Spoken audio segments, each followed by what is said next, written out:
गयो जहां मारी चा और नाई माथ स्वार्थ रत नीचा।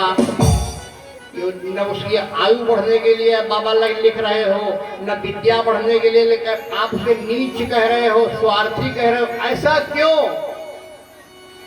कहा रावण का प्रणाम संस्कारी नहीं है, मौके का है, अवसरवादिता का।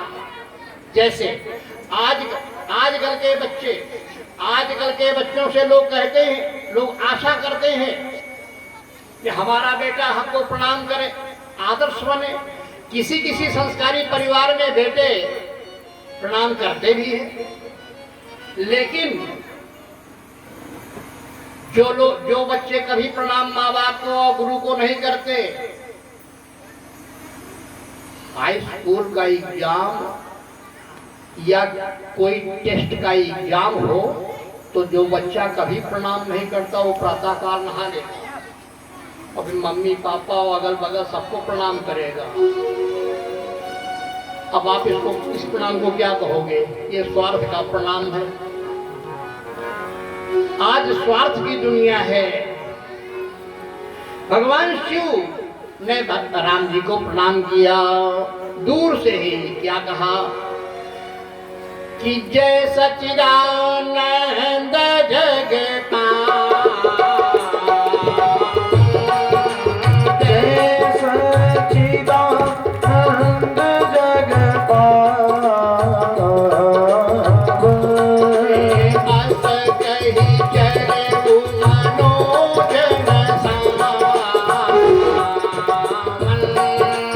हस कही चरु मनोजन देहा चल जात शिव सती समेत,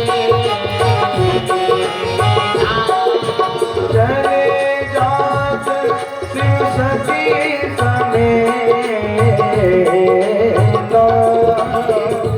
पुनि पुगत कृपा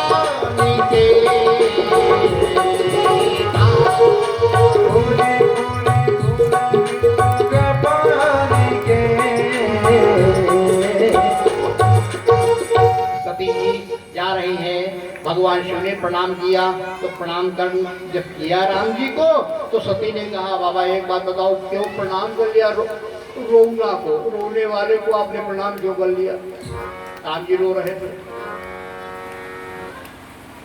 भगवान शिव ने कहा मैंने जिन्हें प्रणाम किया है ना वो ऐरा गहरा नहीं है।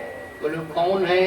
कहा जासु कथा कुंभज ऋषि गाई, और भगति जासु मैं मुनि सुनाई, सोई मम इष्ट देव रघुवीरा, सेवत जाहि सदा मुनि धीरा, मुनि धीर जोगी सिद्ध संतत, विमल मन जेहि ध्यावहि, कहि नेति निगम पुराण आगम, जासु कीरति गावहि। अरे अरे, जिनकी कथा हम लोग अभी सुन करके आ रहे हैं, ये वही हमारे आराध्य है, वही हमारे इष्ट है।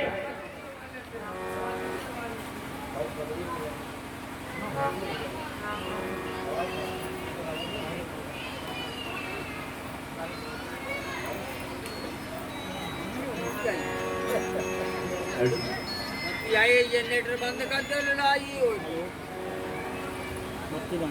नहीं आई। बोलिए राजा रामचंद्र भगवान की। निवेदन में कर रहा था कि भाई बिजली का काम ही है, गड़बड़ हो सकता है।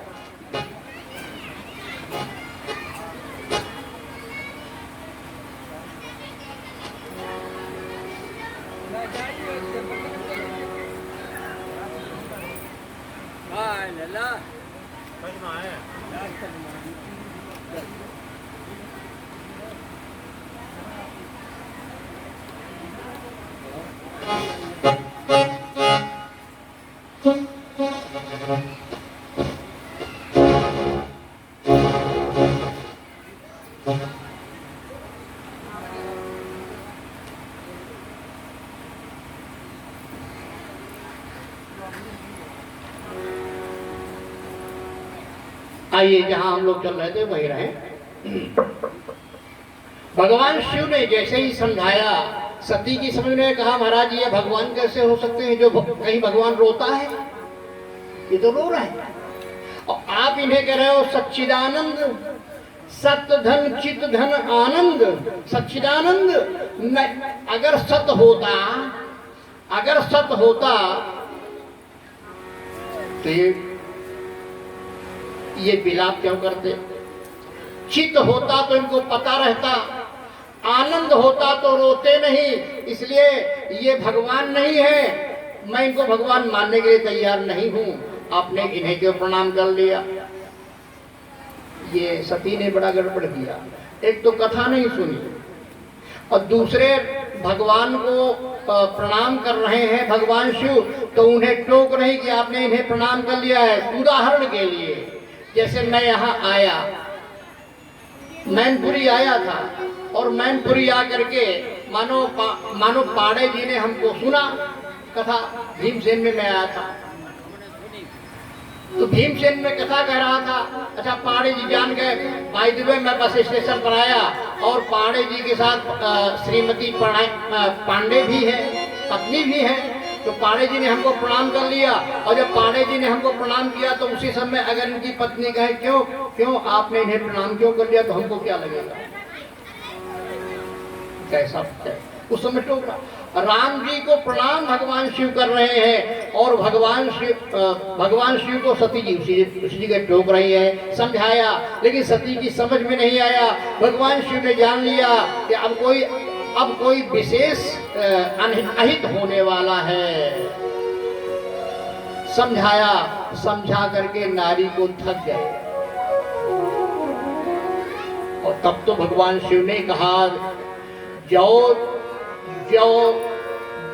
तुम्हारे मन अति संदेह हो, जो तुम्हारे मन अति संदेह हो, जो तुम्हारे मन अति संदेह हो, जो तुम्हारे मन अति संदेह हो, जो तुम्हारे मन अति संदेह हो तो फिर जाए परीक्षा ले हो, जो तुम्हारे मन अति संदेह हो तो कित जाई परीक्षा ले हो, जो तुम्हारे मन अति संदेह हो, जो तुम्हारे मन अति संदेह हो। भगवान शिव ने कहा अगर तुम्हारे मन में संदेह है तो जाओ परीक्षा ले लो जाकर के। सती जी अपने पति की बात नहीं माने, देव की बात नहीं मानी, महादेव की बात नहीं मानी साहब, महादेव की बात नहीं मानी। होंगे महादेव, लेकिन सती जी ने, कई सती हमारे गांव में है जो अपने महादेव की बात नहीं मानते हैं। हमारे गांव में, आपके गांव में कई सती को मैंने देखा, महादेव नहीं, आप उत्तर प्रदेश के डीआईजी रहे ब्रजलाल, मुझे उनके यहाँ जाने का सौभाग्य मिला। चाय पी रहे थे, हमने कहा साहब कहाँ? अरे कहा होंगे साहब, ऐसे साहबों को मैं अंगूठे बनना चाहती हूँ। उनकी सती कह रही थी और ये सती भगवान शिव की सती नहीं मानी। अंत में हार करके कहा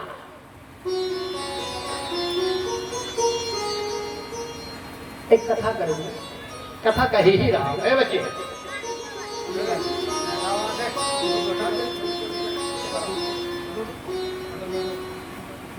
अलग अलग कर दो बस।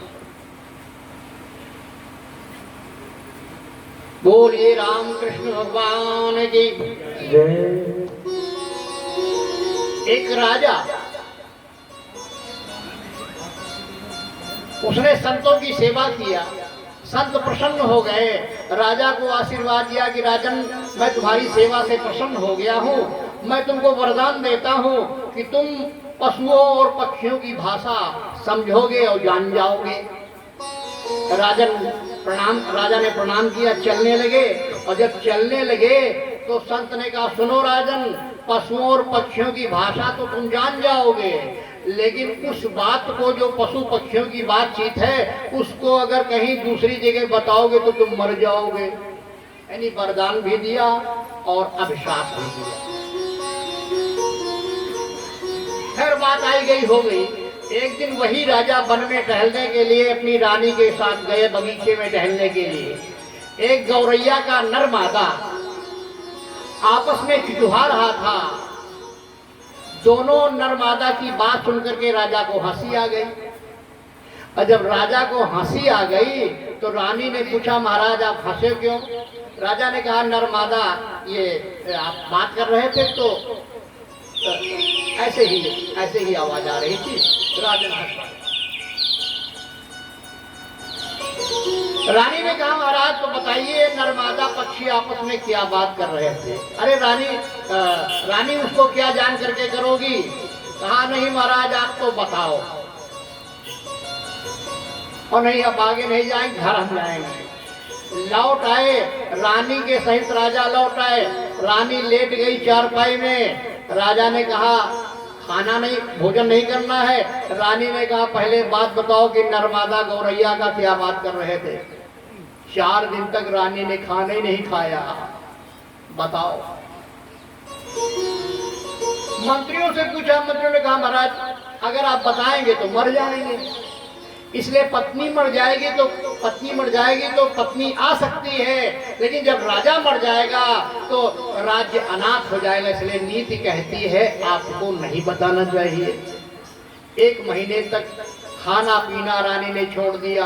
ब्याह करके राजा लाए थे, बहुत मिन्नतें खुशामतें करते थे, खा लो, लेकिन कहा नहीं। रानी ने कहा, पहले बात बताओ, ये गौरैया का नरमादा क्या बात कर रहा था? अंत में राजा को दया आ गई, मरना तो है ही है, लाओ अपनी पत्नी को बताते नरमादा क्या बात कर रहा था। राजा ने कहा, रानी मैं तुमको कल बता दूंगा नरमादा क्या बात कर रहे थे। रानी प्रसन्न हो गई, लेकिन राजा ने कहा, कल चलेंगे काशी, और काशी में तुमको बताएंगे, और बता करके मौत हमारी हो जाएगी। तो काश्याम मरणान मुक्ति ही, काशी में मरने से मुक्त हो जाता है। राजा ने सोचा वही बताएंगे, काशी में मर जाएंगे तो वही मुक्ति हो जाएगी, और इसको बता देंगे। गए, और जब काशी थोड़ी दूर रह गई तो शाम को पड़ाव डाला एक बगिया में। तमाम सैनिक थे, घोड़े हाथियों को बांधा गया। राजा अपनी रावटी में, झोलदारी में बैठे एक दृश्य देखा। दृश्य क्या देखा? दृश्य देखा कि एक बकरा जो है बकरी को मार रहा था सिंहों से। बकरा बकरी को मार रहा था, बकरी मिमिया रही थी, चिल्ला रही थी। राजा तो पशु पक्षियों की भाषा जानते थे। बकरा कह रहा था, मूर्ख बकरी, मैं कह रहा हूँ हरी हरी घास ला दूंगा। बकरी कह रही थी, नहीं मैं हरी घास नहीं खाऊंगी, मैं तो वही हरी दूध खाऊंगी जो कुएं में लंबी लंबी नीचे तक लटकी है। बकरा कह रहा था, अरे उसे लेने जाऊंगा तो मैं मर जाऊंगा। बकरी कह रही थी, मर जाओ चाहे जिंदा रहो, लेकिन दूध खाऊंगी तो वही खाऊंगी। बकरा समझा रहा था, बकरा समझा रहा था, बकरी समझ नहीं रही थी। अंत में बकरा लगा बकरी को मारने और कहने लगा, मूर्ख बकरी, मैं हरी हरी घास ला करके दे दूंगा। तूने मुझे कोई राजा अश्वपति समझ रखा है क्या? ये बकरा बकरी बात कर रहे हैं और राजा सुन रहे थे, रावटी में झोलदारी में सुन रहे थे। सोचा हमसे अच्छा बकरा ही है। उसने कहा, हम कोई राजा अश्वपति हैं क्या जो पत्नी के कहने से अपनी जान दे दूं? तेरी जान ले लूंगा। राजा ने कहा, अब यात्रा कैंसिल। लौट आए, पत्नी को नहीं बताया। ये कोई बनावटी चर्चा नहीं कर रहा हूँ। हमारे यहाँ 2 अश्वपति हुए, 2 अश्वपति।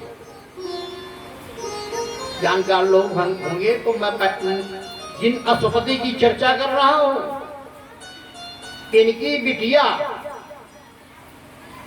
अपने युद्ध में अपने पति के प्राणों को रथ की धुरी में उंगली डाल करके बचा लाई थी।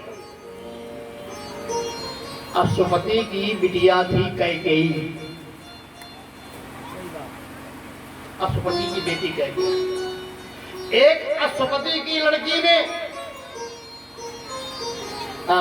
पति के प्राण बचा लिया, उंगली डाल करके रथ की धुरी के स्थान पर के कीली के स्थान पर जाकर के। और एक अश्वपति का नाम और आता है जिसकी बिटिया का नाम था सावित्री। उसने दूर जाकर के यमराज पर चढ़ाई कर दी और यमराज के हाथों अपने पति के प्राण बचा लाई। ये हमारी नारियों का गौरव रहा है, पति के प्राण बचा लाई अश्वपति की लड़की। सावित्री का नाम सुना होगा, सत्यवान सावित्री।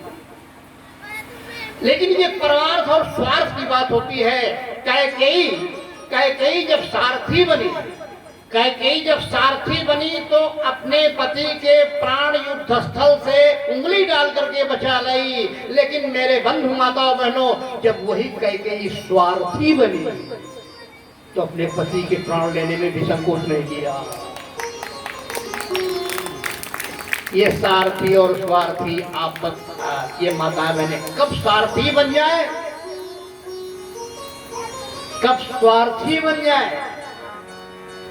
आज सती ने कहा आपने इन्हें प्रणाम क्यों कर दिया, थक गए भोलेनाथ, भोलेनाथ थक गए। उन्होंने कहा देखो पार्वती, देखो सती, अगर तुम्हारे मन में संशय है तो जाओ परीक्षा ले लो।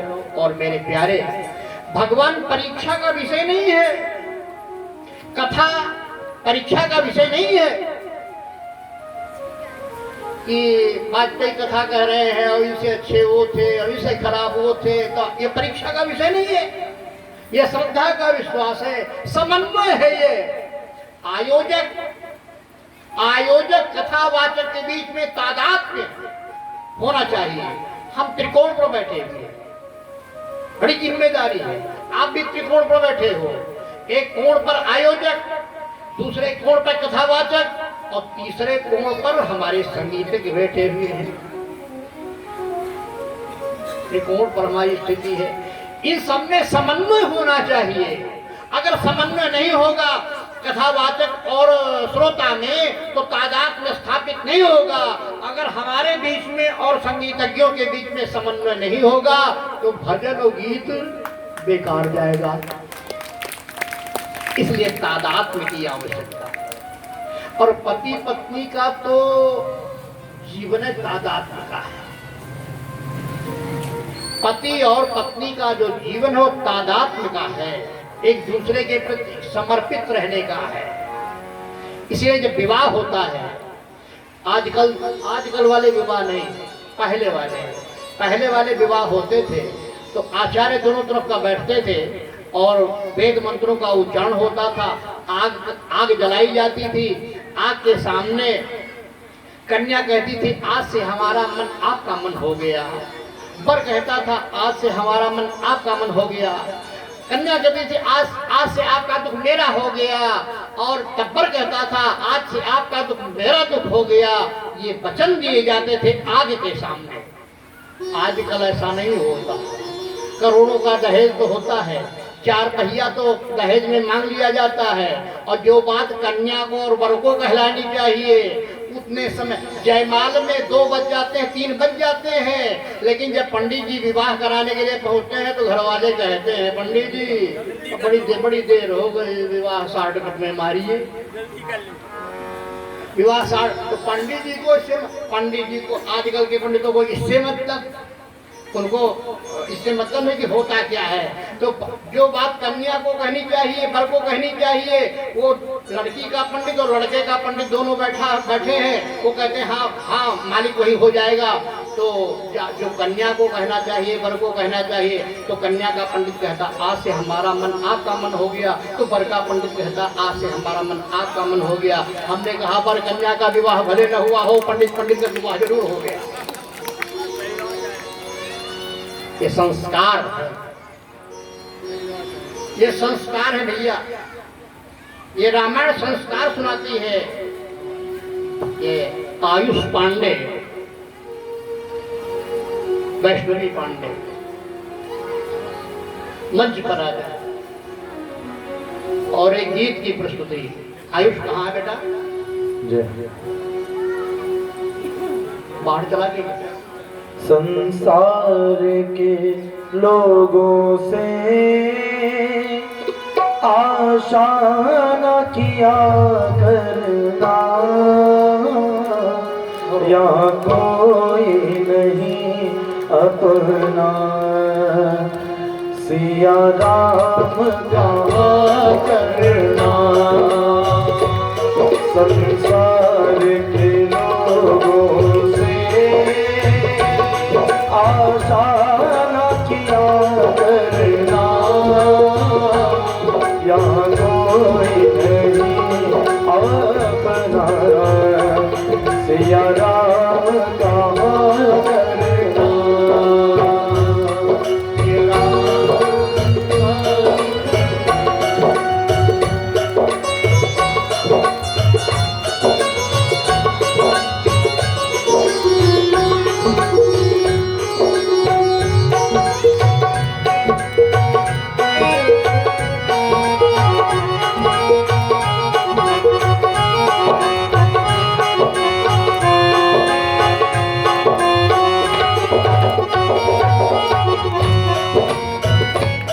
जीवन के समंदर में तूफान भी आते हैं, जीवन के समंदर में तूफान भी आते हैं, जो उनको बचते हैं प्रभु आप बचाते हैं, वे आप ही आएंगे, तुम याद किया करना, यहाँ कोई नहीं अपना, सिया राम का करना। संसार के लोगों से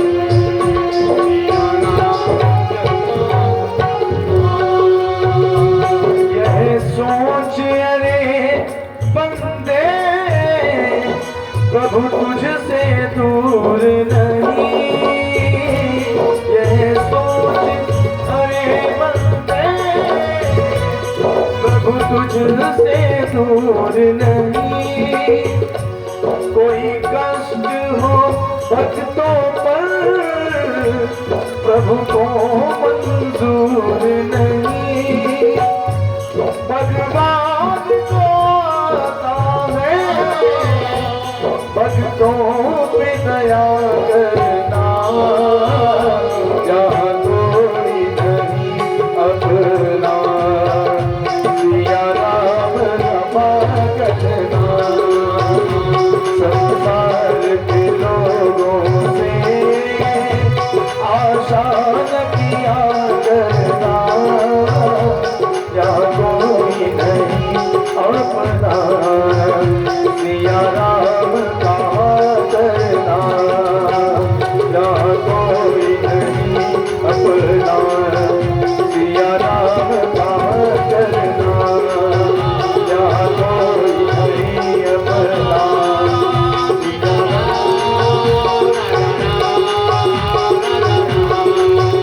सीताराम सीताराम राधा राम राधा राम, सीताराम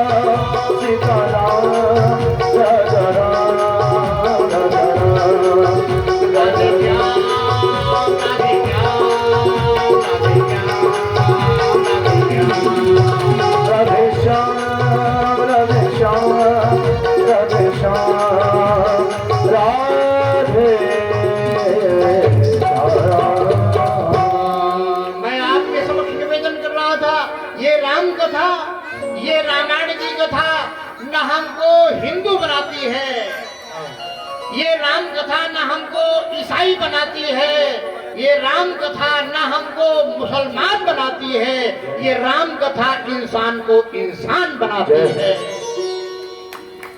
इंसानियत हमारे अंदर आए, दैवी गुण हो, हम अपनी मर्यादाओं में रहें, चाहे स्त्री के रूप में चाहे पुरुष के रूप में, हम मर्यादाओं में रहें। इसीलिए ये राम कथा शिक्षा देती है। आइए, मैंने नाम लिया आयुष का और वैष्णवी विद्या का, दोनों मंच पर आऊं मैं। और राम कथा के से हमें शिक्षा मिलती है, जो राम कथा से शिक्षा मिलती है, दो पंक्तियां भजन के माध्यम से आप लोग सुनिएगा, जो मैं